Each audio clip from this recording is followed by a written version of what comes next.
ఈ భూమి మీద మన జీవితంలో ఏది జరిగినా అది భగవంతుడు లేదు. ఆయన దీని ప్రకారమే ప్రతిదీ జరుగుతూ ఉంటుంది. దానికి సంబంధించిన ఒకే ఒక చిన్న కథ దానికి సంబంధించింది ఒకే ఒకటి చిన్న కథ. అది ఏంటి అంటే, ఇద్దరు స్నేహితులు ఉన్నారు. రమేష్, సురేష్. ఇద్దరు. సురేష్కి తల్లిదండ్రులు ఎవరు లేరు, చెల్లెలు ఒక్కటే సురేష్కి. రమేష్కి తల్లి మాత్రం, తండ్రి లేదు, తల్లి మాత్రం అన్నది. ఒకరోజు సురేష్కి బాగా అనారోగ్యం చేసిందన్నమాట. రమేష్ పక్కకి రమ్మంది. ఆయన వచ్చినప్పటికీ ఇంటికి చాలా సీరియస్ కండిషన్లో ఉన్నాడు. నేను చెప్పాడు, నాకు తల్లిదండ్రులు లేదు, మొన్న చెల్లి ఒక్కతే, ఇప్పుడు నేను మరణించిపోతున్నాను కాబట్టి నా చెల్లిని నువ్వు వివాహం చేసుకో అని చెప్తాడు రమేష్. స్నేహితుడు మాట కాదనలేక ఆయన చెల్లిని వివాహం చేసుకుంటాడు రమేష్. చేసి ఇంటికి తీసుకెళ్తాడు. అక్కడికి వెళ్ళేసరికి తల్లి కొంచెం బాధపడుతుంది. కొడుకు చెప్పకుండా వివాహం చేసి తీసుకొని వచ్చాడు, లేక ఉన్న కొడుకు. సరే కాదని అనలేక వాళ్ళ గురువు గారిని పిలిపించి ఇద్దరికి జాతకాలు చూపించినప్పుడు ఆమె దాంట్లో వైదవ్యం రాస్తున్నారు. ఆమె జాతకం గురువుగారు చెప్పారు, ఈమెకు వైదవ్యం రాస్తున్నది, భర్త చనిపోతాడు కాబట్టి వీరిద్దరిని వివాహం రద్దు చేయించమని చెప్పారు కుమారుడు. తల్లికి లేక కలిగిన సంతానం అది. భర్త బిడ్డ పుట్టగా చనిపోతాడు. అప్పటికి ఎన్నో సంవత్సరాలు వచ్చింది, లేకపోతే ఎన్నో పూజలు వ్రతాలు ఎన్నో చేసింది. చేసే కలిగిన పిల్లవాడు అది. ఇప్పుడు ఈ తల్లికి ఉన్నది ఒకటే పరీక్ష. ఎవరో ఒకరు చేశారు. ఆవిడ వెళ్ళాడు, తల్లి బాబు ఆమెను వదిలేస్తావా, నన్ను వదిలేస్తావా? నేనైతే ఎంతో కష్టపడి నేను పెంచాను. చిన్నప్పుడే నీ తండ్రి చనిపోతుంది, నీకోసం ఎన్నో పూజలు చేశాను కాబట్టి నువ్వే నిర్ణయం చేసుకో. కొడుకు నొప్పించి భార్యని పంపించేస్తుంది. విడాకులు ఏముండవు కానీ ఆమెని పంపించేస్తుంది. వెళ్ళిపోతుంది ఆమె. ఈ కొడుకు కొన్ని వేళ తర్వాత మళ్ళీ పెళ్లి చేస్తుంది, మళ్ళీ వివాహం చేస్తుంది. ఆ తల్లి వాళ్ళకి పిల్లలు ఉంటుంది. తర్వాత ఈయన ఒక రోజు ఒక ఆరోగ్యం బాగోకపోతే హాస్పిటల్లో చేరితే ఈ మొదటి భార్య అక్కడ నర్సు కింద పనిచేస్తుంది. ఆమె వచ్చి మళ్ళీ నర్సు కింద ఉండి ఈయనకి సేవ చేస్తుంది. ఈయన గుర్తుపడతాడు, నా స్నేహితుడి యొక్క చెల్లెలే ఈమె, నేను అప్పుడు వివాహం చేసుకొని విడిచిపెట్టేస్తాను ఈమె అని చెప్పి చూసి ఇతనికి ఆమె అంటే ఇష్టం. తల్లి మాట విడిచిపెట్టాను, ఇప్పుడు తల్లి మరణించింది కాబట్టి విషయం కాబట్టి ఆమె ఒప్పుకుంటాను ఒక నమ్మకంతో మళ్ళీ భార్యకి చెప్పి ఈమె కలిసింది నేను తీసుకొస్తాను. ఆ భార్య కూడా ఒప్పుకుంటాడు. ఈమెని అడుగుతాడు రమ్మని. ఈమె సస్య మీద అన్న మళ్ళీ బ్రతిమలాడి ఆమెను ఇచ్చేస్తే సరే నేను వస్తాను అయితే అని అంటదాము. సరే రాత్రికి అన్నీ నువ్వు రెడీ చేసుకో, డిశ్చార్జ్ అయినప్పుడు తీసుకెళ్ళిపోదాం. ఆమె వెళ్తుంది. అన్నీ రెడీ చేసుకొని వచ్చేసరికి ఆయన మరణించాడు. ఆయన హార్ట్ అటాక్ వచ్చి మరణించాడు. ఈమె దాంట్లో వైద్యం రాసిందని వేరే వ్యక్తి నుంచి చేశారు. ఈయనతో కలిసి ఉండలేదు. ఇప్పుడే మళ్ళీ ఈ జీవితంలోకి ఇంకా వద్దామని ఈయన మరణకాలం అది దైవ నిర్ణయం. ఈమెకి ఉన్నా లేకపోయినా ఏదైనా ఆయనకు ఆ మరణం రాసి పెట్టింది. ఆమె దాంట్లో కూడా వైద్యం ఉన్నట్టే కదా. అప్పుడు అంటే జాతకం ఆమెది కాదు, ఈయనకి మరణం రాసింది. ఈయనకి మరణం రాసి అది దైవ నిర్ణయం, దాన్ని ఎవరు మార్చలేరు. ఆమె కాకపోతే ఆ తల్లి వేరే వాళ్ళతో ఎవరితో చేసినా ఆయన మరణం అనేది కూడా అక్కడ రాసి పెట్టే ఉంది. మనకు అది తెలియదు. జరగాల్సింది ఎలా అయినా జరుగుతుంది, దాన్ని ఎవరు మార్చలేరు. అలాగే ఒక ఊళ్ళో ఒక కుర్రవాడు ఉన్నాడు, పరమ నాస్తికుడు, భగవంతుడే నమ్ముడు. ఆ వాడి జీవితంలో ఏది సాధించినా అది నాదే, నేనే ఇది కష్టపడి సాధించాను, భగవంతుడికి ఇస్తారేంటి క్రెడిట్ అనేవాడు. ఆ తండ్రి ఎంతో చెప్పేవాడు, నాయన ఈ శక్తి కూడా ఆయన ఇచ్చిందే, ఆయన ఇచ్చాడు కాబట్టి నువ్వు ఇది చేయగలుగుతున్నావని. ఆ కుర్రవాడు దాన్ని ఒప్పుకునేవాడు కాదు. లాస్ట్కి ఒక స్వామీజీ దగ్గరికి పంపిస్తాడు తండ్రి. భగవంతుడు ఉన్నాడా లేదా నువ్వే తెలుసుకోలేదని. ఆ స్వామీజీ దగ్గరికి వెళ్తాడు.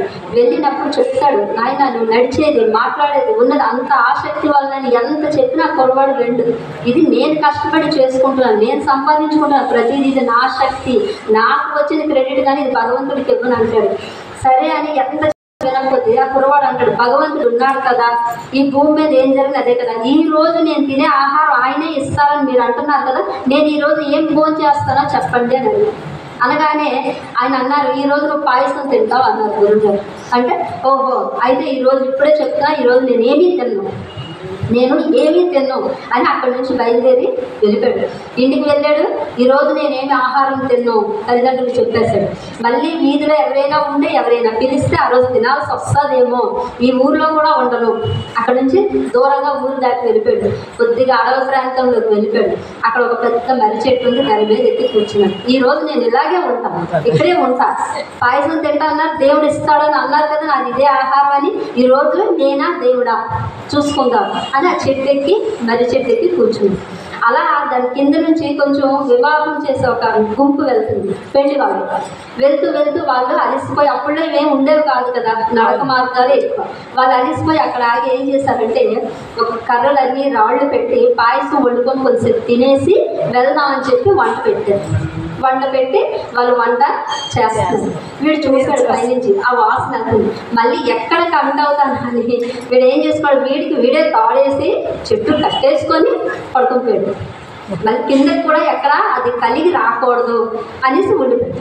వాళ్ళు వంట చేసుకుంటున్నారు. ఇంతలోని గుర్రపు టెక్కల సౌండ్ వస్తుంది, గుర్రాలు పరిగెట్టే సౌండ్. అప్పుడు బందిపోట్లు ఉండేవారు. అసలు వీళ్ళు పెళ్లి వాళ్ళు కదా, అమ్మో బందిపోట్లు వస్తుంది, మన దగ్గర ఉన్న నగలు అట్రా ఎత్తుకుపోతారు. ఇంకా పాయసం దగ్గరికి వచ్చింది. పాపం వాళ్ళవన్నీ అక్కడే వదిలేసి పెళ్లి వాళ్ళు పారిపోయారు. చాలా వెళ్ళిపోయేసరికి బందిపోట్లు అలిసిపోయి వచ్చి అక్కడ వాళ్ళు పాయసం చూసి, అడవిలో ఎవరో ఇది పెట్టారు, ఇది ఎవరు వంట పెట్టారు అంటే ఇందులో ఏదో కలిపారు, మనల్ని పట్టుకోవడానికి ఎవరో స్కెచ్ చేసి ఇక్కడ పెట్టారు, ఎవరు ఉన్నారో చూడండి రా. మొత్తం వెతికారు, అంత ఎవరు కాదు. చెట్టు మీద చూసి పైకి ఎక్కేసరికి వీడు ఉన్నారు, పడుకుంటారు, కరెక్ట్ వేసుకొని ఉంటారు. లేపి వరే పాయసం, నేను కాదండి నాకు సంబంధం లేదు, ఇప్పేసి తీసుకొని కిందకు వచ్చాడు. తిను, నేను తిన్నాను, ఇందులో ఏదో కలిపాను, నువ్వు తిను నేను తింటాను. నేను చేయలేదండి అని, నువ్వు తింటేనే నేను తింటాను. 2 డెక్కలు వలిసి ఒక గిన్నెలో వేసి చల్లరేసి మొత్తం కూరేసి ఆడికి కడుపు వెంటనే తినేసి, ఆడికి ఏం అవ్వకపోతే అప్పుడు పెట్టి వీడి పని కాదు ఇది అని చెప్పేసి వాడికి తట్టింది. ఇది నాకు రాసి ఉంది, దీన్ని ఎవరో మార్చలేరు. పరిగెట్టాడు స్వామి దగ్గరికి. నిజంగా మీరు చెప్పింది గురువుగారు, భగవంతుడు ఉన్నాడు, ఆయన చెప్తేనే మనకు ప్రతిదీ జరుగుతుంది. మన జీవితంలో జరిగే ప్రతి దానికి ఆయన వెనక ఉండి అనిపిస్తున్నది. మనదంటూ ఏదీ లేదు. అందుకే నేను అంటా, దానం ఇచ్చేటప్పుడు కూడా ఇచ్చేది నేను కాదు అని బుర్రలోంచి తీసేయండి. నేను అన్నావా అహంకారం వచ్చి చేరిపోద్ది. నేనే ఇస్తున్నాను అన్నావా అహంకారం. ఇచ్చేది నువ్వెవరమ్మా, ఆయన ఇస్తున్నారు కాబట్టి నువ్వు గెలవదు. ఆయన ఇవ్వకపోతే నువ్వు ఎక్కడి నుంచి ఎలా దానం చేయగలవు? కాబట్టి ఇచ్చేది ఆయన, ఇస్తుంది నీ లోపల ఉన్నది ఆ జీవుడే, ఇస్తుంది ఆయనే, ఇచ్చేది ఆయన, అందుకుంటుంది ఆయనే. నీ ఇంటికి ఒక అడుక్కున్నాడు వచ్చాడంటే నువ్వు అదృష్టవంతురాలు, అది మాత్రం గుర్తుంచుకోండి. ఎందుకంటే నీకు దానం చేయాలనిపించినా దొరకదు. ఒకసారి నీకు ఇద్దాం అనుకున్నా పెట్టుకున్నా దొరకరు. అది వచ్చాడు అంటే అదృష్టం. అందులో బ్రహ్మచారి వచ్చాడంటే ఇంకా అదృష్టం. సాక్షాత్తు భగవంతుడు వచ్చినట్టే. వాళ్ళు వచ్చారు అన్నప్పుడు ఎన్ని పనులున్నా ఏమన్నా రూపాయి అర్థం మనకి ఎంత కలిసి అంత చేతిలో ఏం మనకు పోటీ. ఎప్పుడు మనకి ఏం చెప్తారు, గెలుపుతారు. 10 రూపాయల్లో రూపాయి దానం చేయండి, 100 రూపాయల్లో 10 రూపాయలు ఇలా దానం చేయగలరు. మనం ఎలా అయిపోతాము, ఇలా చేయండి అని చెప్తారు. రూపాయి ఇస్తే ఏం పోయింది, 10 రూపాయలు 10 రూపాయలు ఇస్తాం. అంతకుమించి మనం ఏంటి ఇచ్చి ఎక్కడ లేదు, మనకు ఉన్న దాంట్లో ఇవ్వాలి. అది భగవంతుడికే ఇస్తున్నామా. ఆయన 100 రూపాయలు ఇస్తే 10 ఇస్తున్నామా, ఆయనకి ఎక్కువ ఇవ్వట్లేదు, 10 ఇస్తున్నాం. కాబట్టి ఆ ఇచ్చేటప్పుడు కూడా స్వామి నువ్వే ఇచ్చావు, నీకే ఇస్తున్నాను, ఇందులో నేనెవరు స్వామి నీకు ఇవ్వడానికి, అంతా నీదే, నాదంటూ ఏమీ లేదు అసలు అని నువ్వు ఎప్పుడు అంటావో నీలో అహంకారం పోయింది. ఫస్ట్ మనలో పోవాల్సింది అరిషడ్వర్గాల్లో ఉన్న దాంట్లో కామం, క్రోధం, మోహం, మదం, మత్సరం, వీటన్నిటిలో ఒకటి ఈ అహంకారం పోవాలి, మత్సరం పోవాలి. ఎదుటి మనిషిని చూస్తే ఈ అసూయ ద్వేషాలు కలకంట ఉన్నవి కూడా ఆరోగ్యం బాగున్నట్టే. అక్కడే మన ఆరోగ్యం బాగుపడిపోతుంది. నేను ఇందాక శ్వాస కూడా మీకు ఎందుకు చెప్పానంటే 2 నిమిషాలు ధ్యానం చెప్తున్నాను. ధ్యానం మనం నిమిషానికి తీసుకుంటాము. ఆ శ్వాసను ఎంత పొదుపు చేస్తే మన ఆయుష్ అంత పెరుగుతూ ఉంటుంది. మీకు ఎప్పుడైనా స్ట్రోక్ వచ్చే వాళ్ళు ఎక్కువ టెన్షన్ పడే వాళ్ళకే వస్తుంది. ఎందుకు తెలుసా, ఎక్కువ టెన్షన్ పడేటప్పుడు హార్ట్ బీట్ పెరిగిపోతుంది. ఈ 45 శ్వాసలు కాస్త 100కి 120కి వెళ్ళిపోతుంటుంది. శ్వాస ఎంత ఎక్కువ కొట్టుకుంటే నీ ఆయుష్ అంత తగ్గిపోతుందని అర్థం. నీ రోజులు తగ్గిపోతున్నాయి అర్థం. నువ్వు శ్వాస ఎంత తగ్గించుకుంటే నీ ఆయుష్ అంత పెరుగుతుంది, ఆరోగ్యం అంత బాగుంటుంది. అందుకే చెప్తారు, టెన్షన్ పడుతూ ప్రశాంతంగా ఉండండి. ఏ విషయాలైనా ప్రశాంతంగా, సమస్య వచ్చింది అంటే పరిష్కారం ఉందని అర్థం. జాగ్రత్త పడాల్సిన అవసరం లేదు. సమస్య వచ్చిందంటే దాని పరిష్కారం ఈ రోజు వస్తుంది, రేపు వస్తుంది, లేకపోతే నెల వస్తుంది, లేకపోతే సంవత్సరంకే వస్తుంది, కంపల్సరీ తీర్చకూడదు. కాబట్టి ఈలోపు మనం టెన్షన్ కూడా ఆరోగ్యాలు మాత్రం పోగొట్టుకోవద్దు. ప్రశాంతంగా ధ్యానం చేసుకోండమ్మా. ధ్యానానికి ఎక్కడైనా చేసుకోవచ్చు ఈ ధ్యానం. దీనికి ఫలానా ఇదేం లేదు. కింద కూర్చోవచ్చు, అలా కుర్చీలో కూర్చోవచ్చు, మంచం మీద కూర్చోవచ్చు, సోఫా మీద కూర్చోవచ్చు. మీకు కాళ్ళు నొప్పి వస్తే కాళ్ళు చాపుకొని కాళ్ళ మీద కాళ్ళు వేసుకోండి. కళ్ళు మూసుకోండి, వేళ్ళల్లో వేళ్ళు పెట్టుకోండి. కళ్ళు మూసుకొని శ్వాసను గమనించండి. చాలా ఏమి చేయదు. ఇక్కడ నుంచి శ్వాస పైకి వెళ్తుంది, కిందకి వస్తుంది, పైకి వెళ్తుంది, కింద. శ్వాసలు అలా తగ్గి ఆలోచనలు లేవనుకుంటే 2 కనుబొమ్మల మధ్యన దృష్టి పెట్టండి. అక్కడి నుంచి అద్భుతాలే జరుగుతాయి. మీ జీవితంలో జరిగే ప్రతి అద్భుతం నాకు షేర్ చేసుకోండి. ధ్యానం చేస్తే తెలుస్తుంది మీకు ఎంత అద్భుతం జరుగుతుందో. ఎంత అమ్మవారు ఎంత తిరుగుతారు. ఎప్పుడైనా మీరు మాట్లాడారా, చూసారా?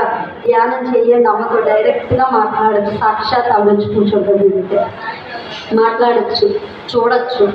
అంతటి భాగ్యం మామూలుగా రాదు నీకు. ధ్యానం చేసి నువ్వు కళ్ళు మూసి నీ మనసు ప్రశాంతత లేకుండా వాళ్ళని ఎంత చూద్దామన్నా అది చూడరు, మనం చూడలేము, మనకు ఆ శక్తి రాదు. నువ్వు ఎంత ప్రశాంతంగా ఉంటే అంత అవి చూడొచ్చు. అవి నిజంగా చూడాలని ఆలోచన మనకుంటే ఎంత కష్టపడుతుంది. ఆవిడ అనుగ్రహం అయిపోతుంది. ఆ అనుగ్రహం నీకు కావాలంటే మాత్రం నువ్వు నిజంగా ఎన్ని పూజలు చేసుకో, ఎన్ని చదువుకో, ఏం చేయి, దాని తర్వాత ఒక్క పావు గంట ధ్యానం చేయండి చాలు. దాని ప్రతిఫలం చూడండి, మీకే తెలుస్తుంది. అది చూసాక మాట్లాడుతున్నాం మరి. ఓకేనా? జై గురుదేవ్. Thank you.